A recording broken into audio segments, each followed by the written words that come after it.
চাপগুলো ছেঁচে সুন্দর করে ম্যারিনেট করে নিয়েছিলাম। এখন চাপগুলো এক এক করে তাওয়াতে তেল দিয়েছি। এই যে তেলটা গরম হয়ে গেছে, এক এক করে ছেড়ে দিচ্ছি। বিসমিল্লাহ।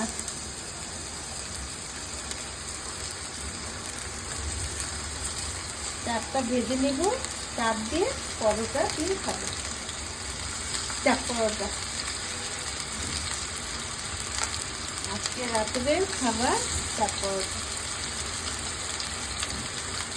বাজার থেকে না খেয়ে নিজের ঘরে বানিয়ে নিলে সুন্দর মতো খাওয়া যায়, পুরো ফ্যামিলি নিয়ে ভালোভাবে খাওয়া যায়। আর বাজারে দুনিয়ার টাকা নেয়, চাপ পরোটা খেতে গেলে প্রচুর টাকা খরচ করতে হয়।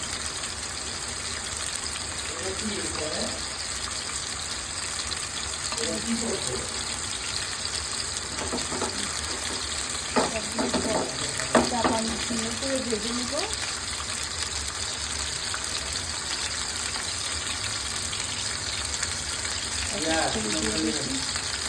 पानी